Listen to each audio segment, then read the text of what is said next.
Kristi Noem is the front person, but she's not the day-to-day person who's really doing stuff at DHS. That person is Corey Lewandowski. Corey Lewandowski, rumored to be her boyfriend for a long time now. They met during this Trump administration season 1. But he, for example, was at that meeting, the 2-hour meeting that Kristi Noem had with Donald Trump. Why?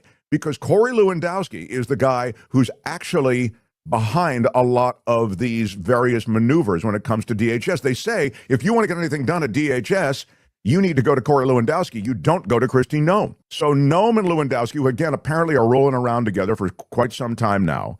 But the important thing you should know about Lewandowski also is that he has a history of brutish sexual harassment. I mean, like, you know, with physical sexual harassment involved.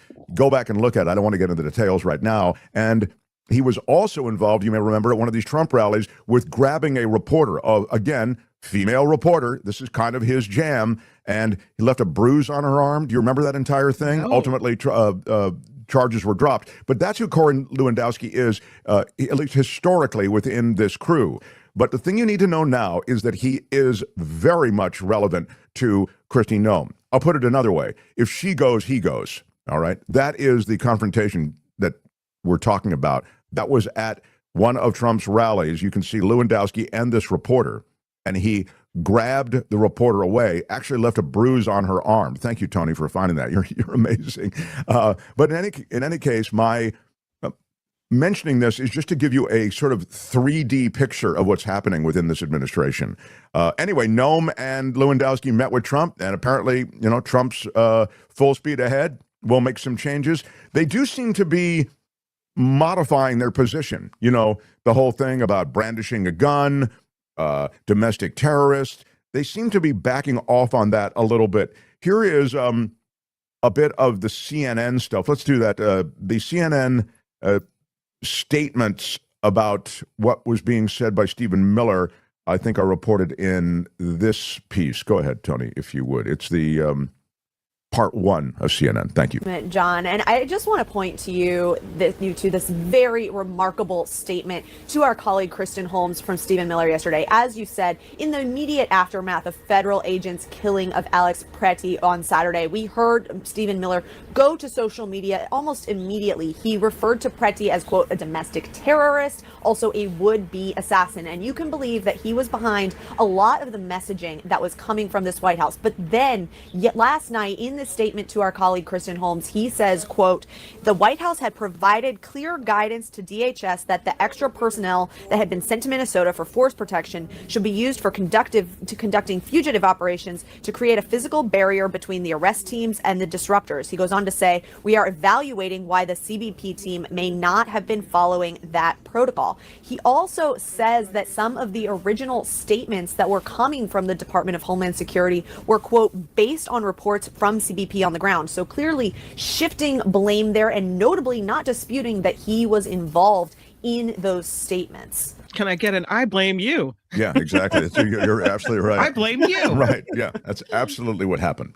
So interesting that Miller, who is truly cranked up to 10 all the time, all of a sudden redirects a little bit and turns the turret of blame to the report he was getting from the ground.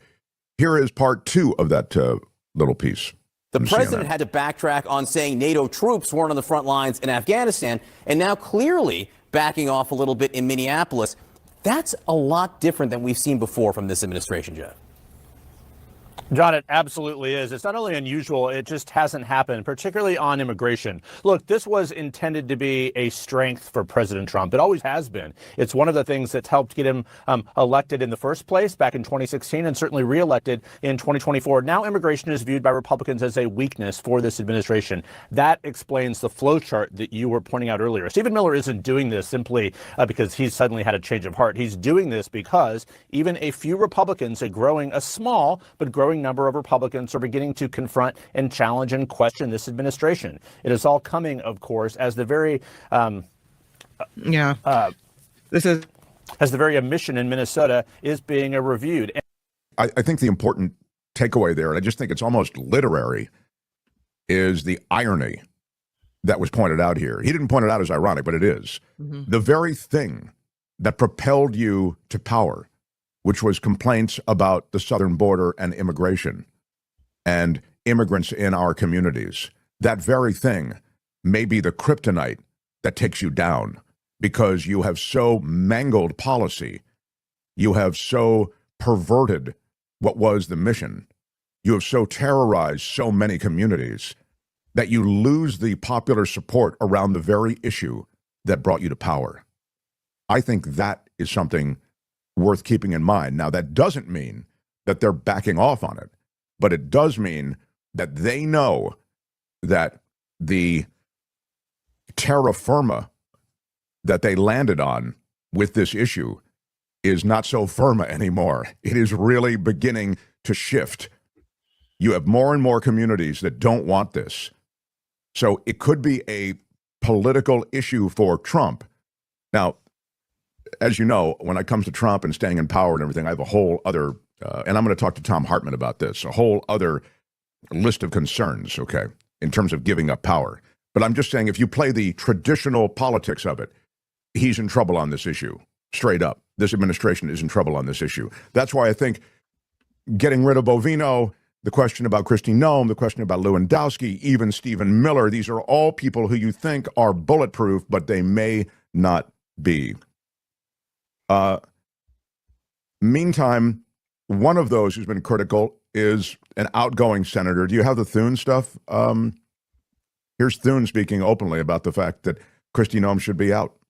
To then think that we can move on before this has been adjudicated. Senator, do you have confidence in Secretary Noem? None at all. No, she's. I've tried to maintain confidence, but look, I've done and we'll be sharing this information. We've done a Trump 1, Trump 2 comparison of disaster relief. There's no comparison whatsoever. Trump 1 was right on with disaster recovery. You think about Matthew and Florence, and this one. She's not even handling the other part of her job. I mean, at one point, she thought FEMA should be eliminated. To give you an idea of how incompetent I think she is, she actually thought FEMA should be eliminated. And when she had a FEMA director said he didn't think that was a good idea, she fired him within 24 hours. Now she understands that that is an important part of her job. These are like amateurish assistant manager sort of thought processes going into somebody who's a secretary in a cabinet level position. It's unacceptable. Does she need to step down? Does she need to? Stephen Miller is in the same boat. This guy, after doing the stupid comments he made about Greenland getting the president in a difficult circumstance, is one of the people that came out publicly and said that this guy was a terrorist before he had even talked with anybody on the ground. And that's clearly not the case now. So, I mean, it's just, Stephen Miller never fails to live up to my expectations of incompetence. Why do you think he should be fired? I'm going to leave that up to the president. I can tell you, if I were president, neither one of them would be in Washington right now. But do you think Noem should step down? I think Noem needs to decide what. I think if Noem looks at her body of work, I could not be. If I were in her position, I can't think of any point of pride over the last year. She's got to make her own decision when the president does. But she has taken this administration into the ground on an issue that we should own. We should own the issue of border security and immigration. But they have destroyed that for Republicans. Something that got the president elected, they have destroyed it through their incompetence. That is exactly the point I just made. I'm sorry, that's Tom Tillis. I think I said Thune. Yeah. And Tillis and Murkowski both have stepped out. And there is more coming. That is to say, GOP senators and GOP House reps are beginning to realize what he said at the end. Tillis's point is, we used to own this issue. Now owning this issue is bad. So I think this is a real watershed moment, potentially. Kristi Noem is getting more heat. She should be dismissed. She should be shown the door. She and her boyfriend, I have no problem with the idea of having a boyfriend. You can have a boyfriend. You can ask his advice, all the rest. But as we said yesterday, if I'm flying you around the country in a special jet that is designed to accommodate your boyfriend, and if your boyfriend is really effectively running the agency, which is based on a lot of reporting what is being done, then we should have a problem with that. And now her use of Coast Guard resources for deportations raises a lot of tension with the military. So she is getting some pushback from the very military that she poses with for pictures, and as she kind of cosplays her role as DHS head. So she has this relationship with U.S. Coast Guard, and apparently they're not happy. the only branch of the U.S. military that is overseen by DHS, those relations are strained because she wanted to shift a lot of Coast Guard resources to her world of ICE, even though those resources were being used at the time in a search and rescue mission to find a missing service member. So you can imagine this is kind of wild when you come forward and go, yeah, I want you to help me out instead of looking for your missing service member.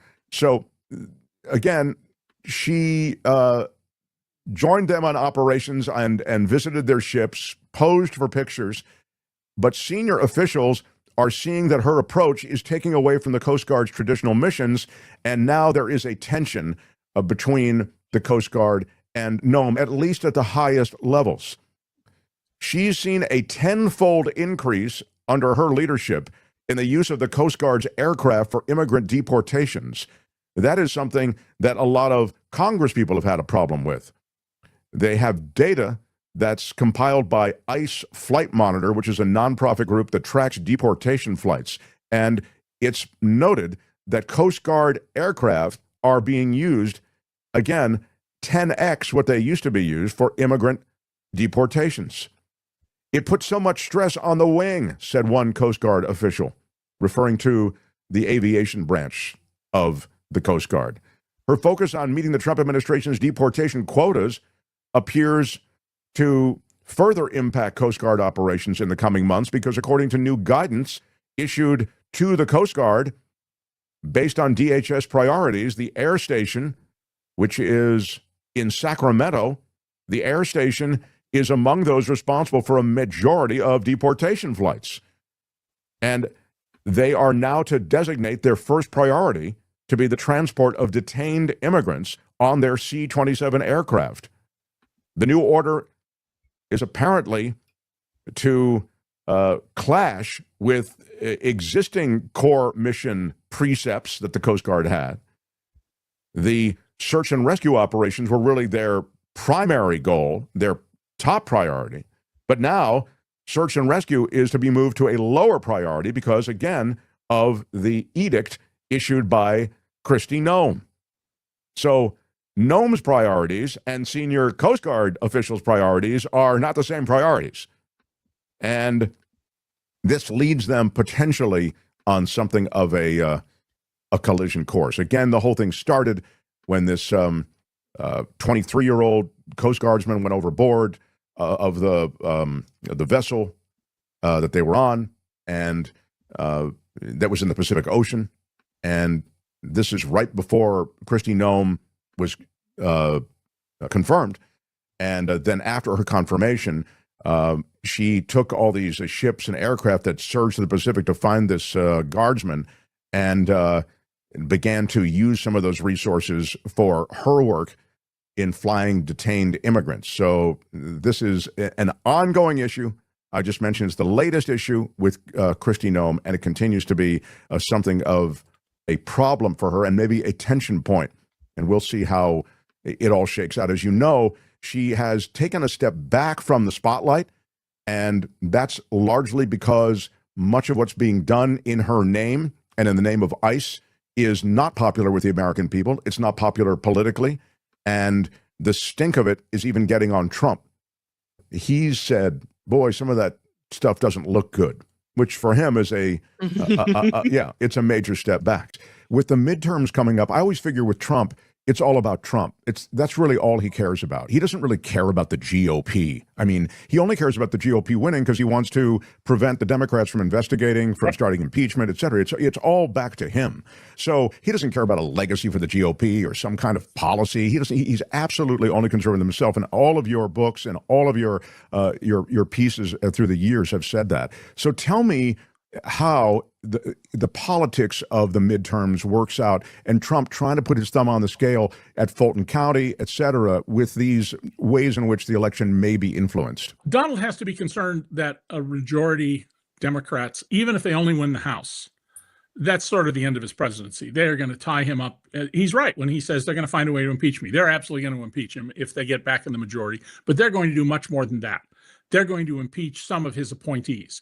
They're going to order investigations that will be devastating to Trump.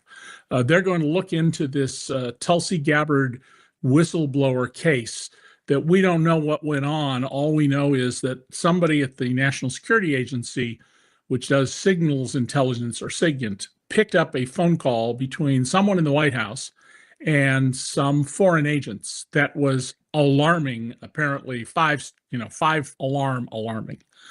And Tulsi Gabbard buried it.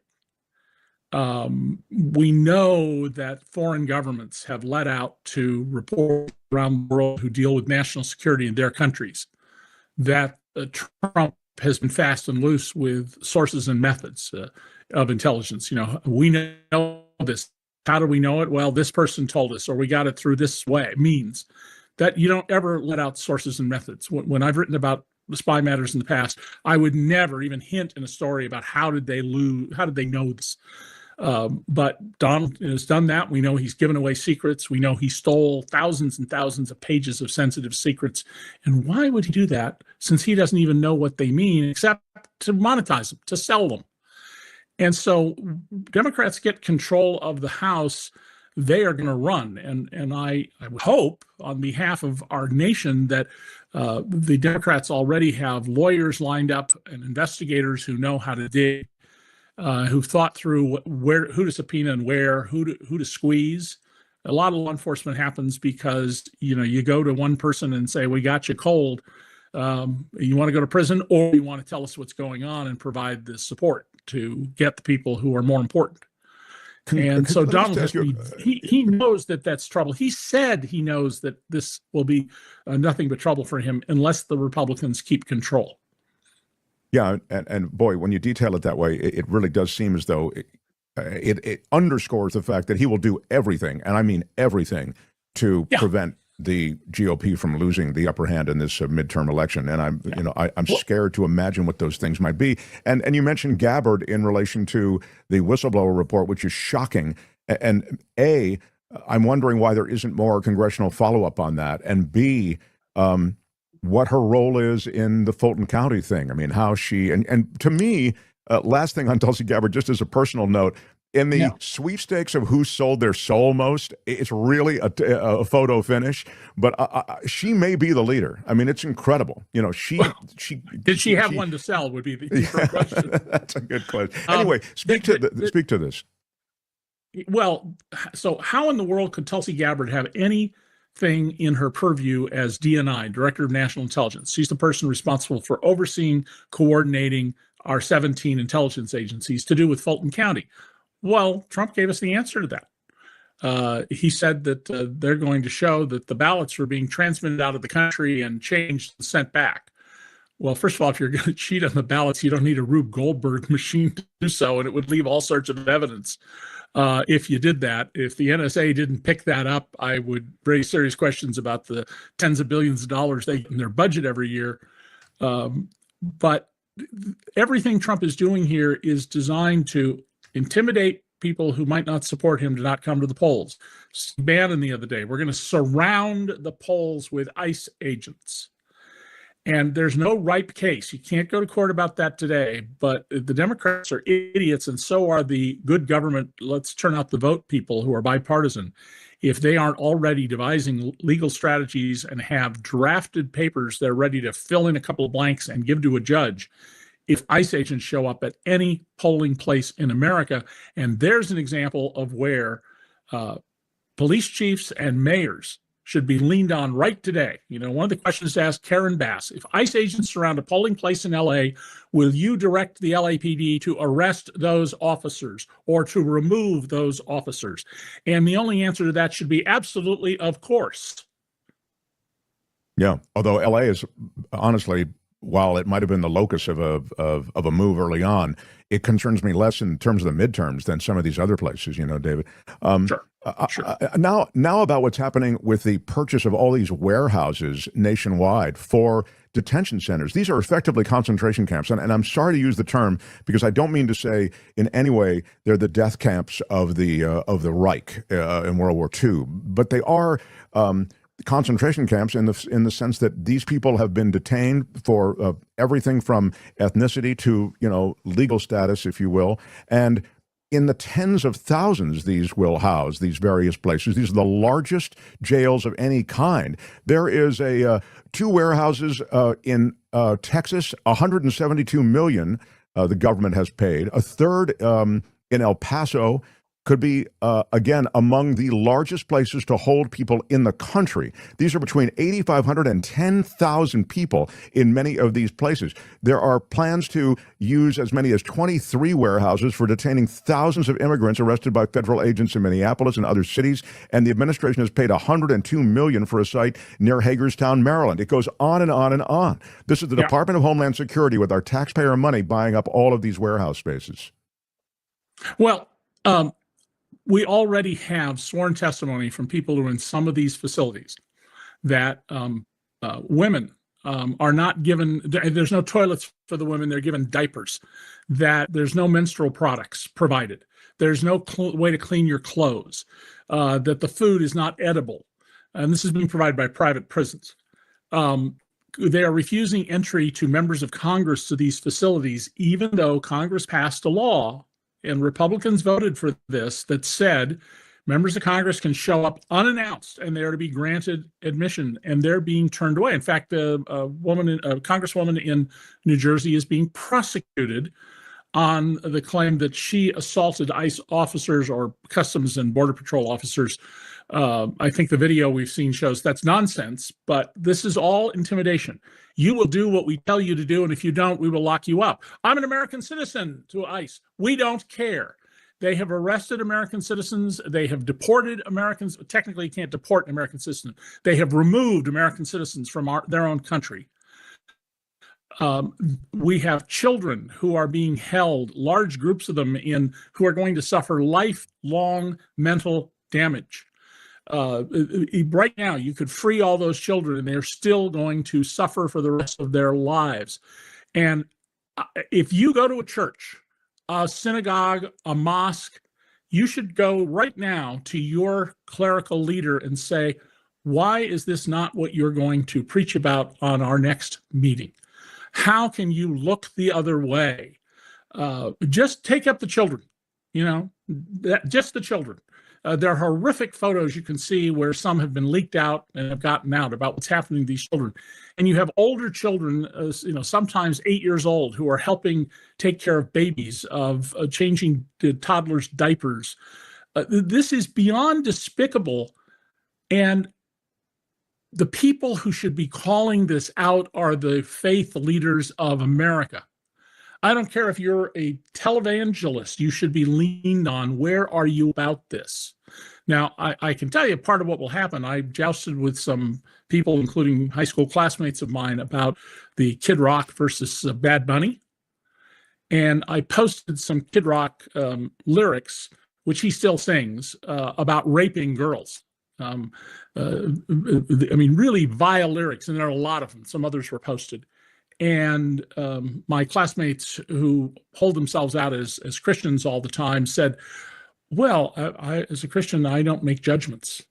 Right. You didn't decide who to vote for in an election. You didn't decide which model car to buy. You didn't make a judgment about who to marry. I mean, what a ridiculous cop-out. But there are other posts since I've seen where other people have raised the same issue about Kid Rock and his pro-child rape music. And that's what he does. He sings in favor of child rape, including the Olsen twins, who were 14 when he talked about them. And the lyric is, I like them underage. Yeah. Yeah. And mandatory, I think it's called statutory. Some call it statutory. I call it mandatory, talking about girls. And we need to have, one of the things you can do, you don't have to go march in the cold. You can organize people who belong to your religious institution and basically tell the pastor, this is going to be a big subject. You're going to bring it up every week and be a leader on it. Or you know what? We'll just find another pastor, imam, rabbi. It's funny, I did my own back and forth with someone who was actually on Trump's defense of freedom of religion. It's really, he's underpinned by a strong Christianity. It's really a Christian nationalist movement, but he's there on the board. And I said, boy, as a Christian, aren't you bothered by these detention centers and the way in which they're just zip tying 9-year-olds and forcing them to sit on the curb in the freezing cold in Chicago? And then I went through like a series of things like that. And he said, well, I'm okay with the policy, but I don't like I don't like a lot of what's happening. I don't like a lot of the things that I'm seeing, but I think the policy is a good one. That's usually the shimmy that they do. Well, I don't approve all of it. The answer to that is, yeah. The answer to that is, if you don't like the way they're executing the policy, where are you? Why are you not being a citizen? Why are you not speaking up? By the way, there's news today about a man who has a green card, who is absolutely legal in this country, who has been held since September and cannot get before a judge. And the Trump administration, in a filing in the Federal Register, federalregister.gov, that is the government's official rule book. When they want to change the rules of the executive branch, they have to post it there. They've posted under a rule that they don't have to pay attention to your comments, but you can file comments if you want. They just make it clear they're never going to read them. Oh my God! And the purpose of the rule, the purpose of the rule change is to ensure that if ICE has grabbed you and plans to deport you, that you will not be able to have your case heard by a judge. Now, only Congress can suspend habeas corpus, the right to be brought before a judge. The whole story of the Count of Monte Cristo being thrown in the dungeon on the island off the coast of France is about not having habeas corpus. There's a reason it's in our Constitution, but it is called a privilege, not a right, saying that Congress can suspend it in times of insurrection or war. And there is no insurrection going on. No reasonable judge is anywhere going to say the demonstrations are an insurrection. There's no armed revolt going on. And they want very much to simply be able to grab people and remove them, to send them to death camps, and that's what CCOT is in Latin America, or send people to Uganda and other places. Especially they want to send gay people to Uganda, where they are highly likely to be murdered. It's a crime to be gay in that country. So this is all part of the consolidating the dictator's power, intimidating people so they don't respond. And the need is for moral leadership. Now, during the civil rights movement, there were lots of pastors in the South who got up and spoke against integration, spoke against equality. Those sort of people will always be around. But what's the excuse for the vast majority of moral and religious leaders?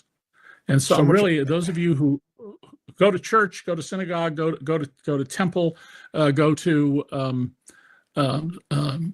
any religious meetings, I implore you, get other people together and then go to your leader and say, this is a really important moral issue. This is the reason that we have religious training and moral training, and we cannot remain silent. And a one-off isn't going to do it either. Yeah, this is something that, as you say, reveals kind of the troubled underbelly of a lot of organized faith, because many of these centers of faith, where you'd think the morality isn't even in a gray area, they find themselves on the wrong side of many of these issues. I mean, prejudice, bigotry, and persecution has lived quite comfortably in many of these places to which you referred. Yeah. Well, in the New World slavery, where people were property, you could maim them, rape them, brutalize them, kill them. Not the slavery of the ancient world that the Bible talks about. Very different institution. It was promoted by ministers and pastors. I mean, there is no evil that you cannot find people who claim to be acting on God's behalf you will find people who will promote it, whether it's opposing child labor laws or anything else. But that's not the majority of people who are in that area of life. And the followers need to talk to the leaders, and not a one-off. That's really important, not a one-off. You got to beat that drum until something happens. Nobody who voted in this country for putting thousands of people into a former shopping mall or department store and holding them without adequate toilets, showers, decent food, air conditioning, heating. I mean, to see little children wrapped up on a cement floor in a Mylar blanket, those super lightweight little blankets, is just beyond belief. I mean, think about your own children. Think about yourself when you were a child and how this would have traumatized you for life. And it's being done by you, because we are, to some degree, still a democracy, And this is being done in your name. You cannot escape accountability for this personally. And if some of you don't sleep well tonight, sorry about that, but that's part of the price you pay for freedom. It's morally repugnant on a level that I never thought I'd conceive of in this country. And it is getting, as you have noted here in past conversations, supercharged by this budget. I mean, there are many more ICE officers, 10,000 more online, and there are going to be many more taking over America's cities. And this private militia, which is a Trump militia, will very much likely have a hand in voter suppression in the midterms as well. So you have, both the politics of it and the lack of humanity.